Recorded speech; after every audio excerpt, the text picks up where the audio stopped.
રાજ્યમાં કમોસમી વરસાદને લઈને ખેડૂતોની મુશ્કેલીમાં વધારો થયો છે, ત્યારે ખેડૂત આગેવાન જયેશ પટેલ દ્વારા ખેડૂતોને ટેકાના ભાવ મળી રહે તે અંગે મુખ્યમંત્રીને પત્ર લખી રજૂઆત કરવામાં આવી હતી, જેમાં કપાસની ટેકાના ભાવે ખરીદી માટે નિઝર અને વાલિયામાં સેન્ટરો શરૂ કરવા માંગણી કરી હતી।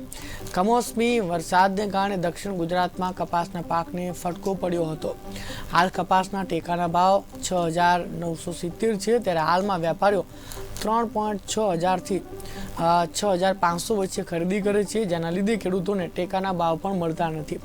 ઉલ્લેખનીય છે કે સુરત જિલ્લાના ઓલપાડ, માંગરોળ, મહુવા, ઉમરપાડા સહિત દક્ષિણ ગુજરાતમાં 1 લાખ એકરથી વધુ જમીનમાં કપાસના પાકનું વાવેતર થાય છે।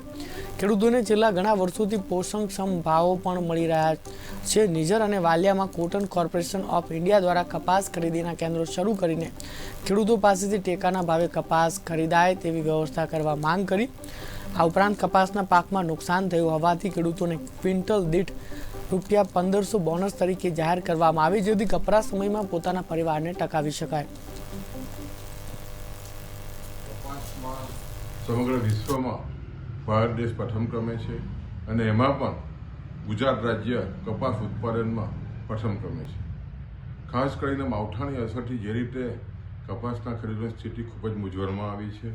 કપાસના સતત ભાવો ગગડી રહ્યા છે, ટેકા કરતાં પણ ભાવો ગગડી રહ્યા છે અને વેપારીઓ સરેઆમ ખેડૂતોનું અહિત કરી રહ્યા છે। એવા સંજોગોમાં અમારી માંગ છે કે CCI મારફત સમગ્ર ગુજરાતમાં ખરીદીઓના કેન્દ્રો શરૂઆત થાય, તાકીદે શરૂઆત થાય અને ખાસ કરીને સાથે સાથે જે રીતે માવઠાની અસરને કારણે ખેડૂતોને મોટું નુકસાન થયું છે તે અંતર્ગત રાજ્યની સરકાર પણ ક્વિન્ટલ દીઠ ₹1500 જેટલી મદદ કરે તો સ્વાભાવિક છે કે છેલ્લા 3 વર્ષથી સતત ખેડૂતોને ₹8,000થી વધારે ક્વિન્ટલના ભાવો મળ્યા છે।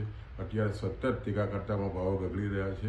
એવા સંજોગોમાં રાજ્યની સરકારને ખાસ કરીને CCI કેન્દ્ર ખોલીને ખેડૂતોને વારે આવવું જોઈએ, એના માટે માનનીય મુખ્યમંત્રી શ્રી ભૂપેન્દ્રભાઈ પટેલને મેં પત્ર લખ્યો।